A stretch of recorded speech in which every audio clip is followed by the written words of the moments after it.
you know, it's cute and fun, and everyone likes it when you bring a vintage vehicle to tow your vintage camper with, but it does introduce some additional problems.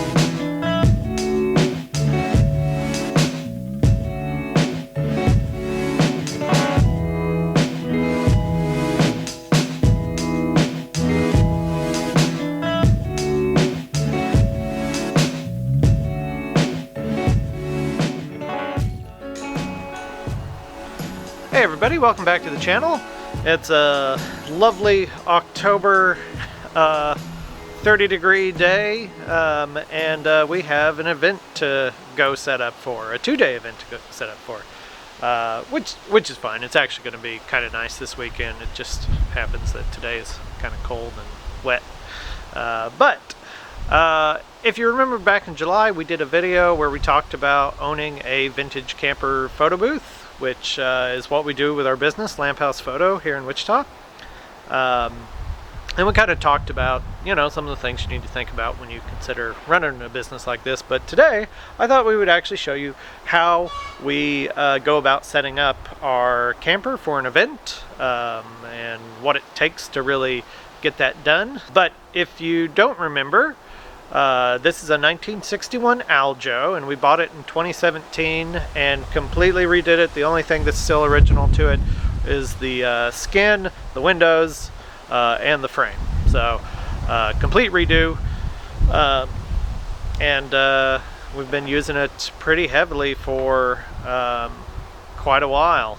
We did, I want to say, 40 events with it last year, and this year this is actually the first and only public event that we've taken it to. I want to say we had a couple other events, you know, weddings and whatnot in there this year, but with things the way they are, you know, all of our big events canceled, and it's kind of just been parked for most of the year. Anyway, we need to get this thing ready to roll out. We're going to take the tarp off, wipe everything down on the outside, and then we'll move on to the inside. I'm gonna pull the Jeep out of the garage and get it in front of it so that I can kind of move this over and have a little more space to work. But yeah, should be fun. I always enjoy doing camper events. It's kind of exciting, a little bit out of the ordinary, and everybody has a lot of fun with them. So let's get to it.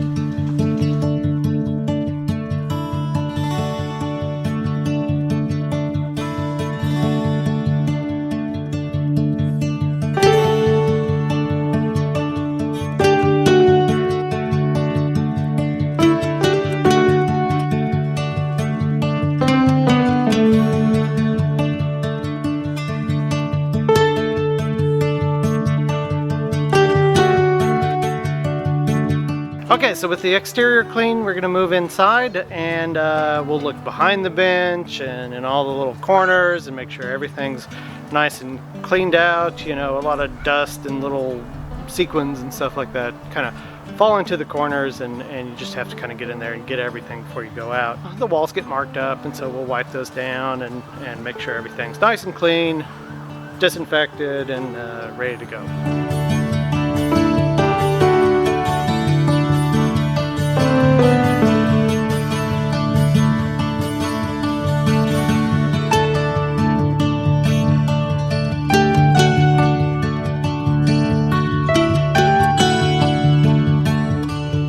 Okay, well, everything dries in there. I've actually got another event to go set up this morning, so I'm gonna go do that, and then we're gonna come back and get all of our equipment in there and hitch it up and take it out.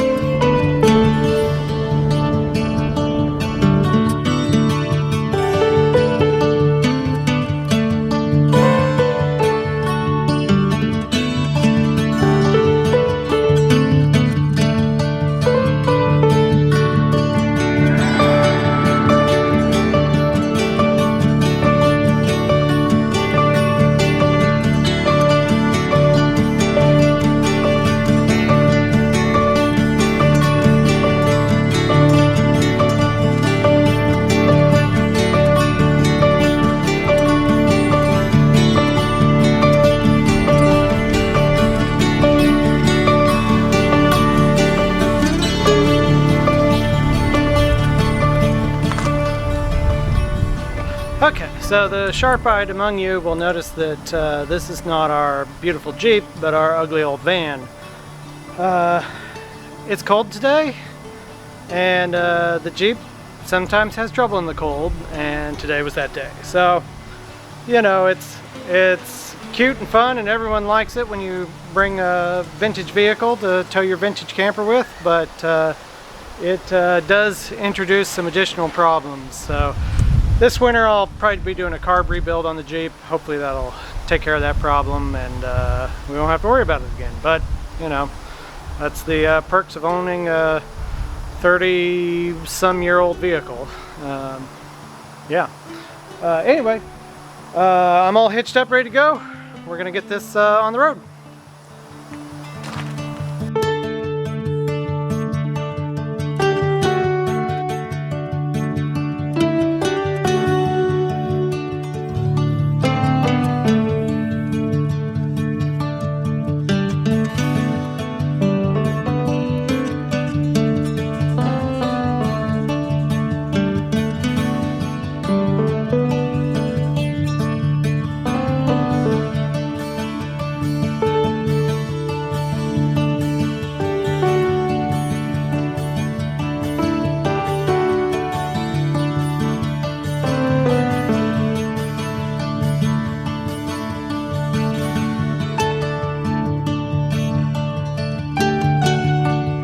So once the power is on and confirmed, you know you've got enough cord to make it. You don't have to, you know, move the camper anymore to get it a few inches or a few feet or a whole bunch of feet closer.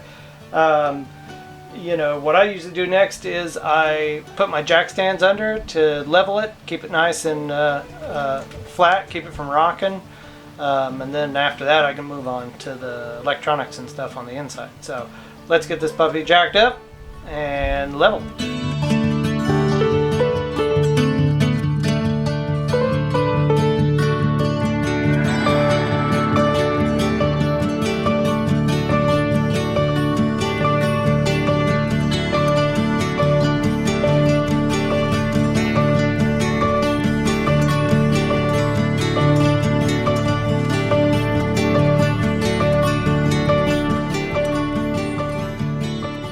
So with it nice and jacked up and level and stable, the next step is just to put the equipment in, which just depends on what kind of photo booth you're using in there.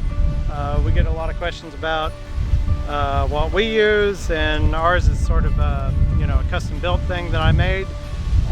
But you could just, if you have a photo booth, just stick it inside of a camper. That's all you really need to worry about. So I'm going to put my photo booth equipment in my camper now. Let's talk about this real quick. Our bench has a lot of storage in it, and so it has a normal length extension cord, and then over there is a very, very long extension cord. This is how much we tell people we have. This together is how much we actually bring, and actually sometimes even more. But people generally underestimate how far away their outlets are. So step one is always to find your power. But we also have a toolkit in there, a sun hat, there's our sign, a little waste basket, some cleaning supplies, chalk, always advisable if you're not on a level surface, some pads to put the jack stands on if you're on squishy ground, and a jack itself. So just some basic stuff that we always need.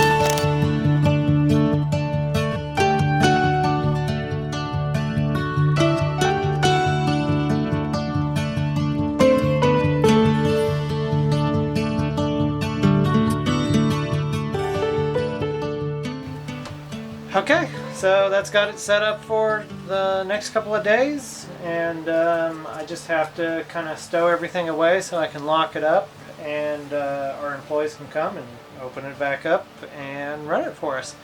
Like I said, it's pretty easy. It's pretty straightforward, you know. If you were doing one of your own, you just pop a booth in it, and away you go. There's nothing. It's not rocket science, everybody. Yeah, this is our job. This has been our job for the last several years, and you know, up until this year, we were always busy with it. Tons of events to go to, lots of fun to be had, and you know, it's starting to look like next year is going to fill up pretty fast as well. So I'm going to get right back into it. So, which means we got to get that other camper done. I hope you enjoyed seeing what it's like to actually set one of these up. You know, if you're thinking about doing it yourself, think about if you can do all of this by yourself, because you know, you do have to kind of get down on the ground and jack it up and, you know, tow it around and put it in place, and you know, it's a little more physical effort than you think it might be at first, but it's not too bad. So anyway, remember, new videos come out every Sunday, and don't forget to like and subscribe, and we'll catch you next week.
All right. 1, 2, 1, 2, 3,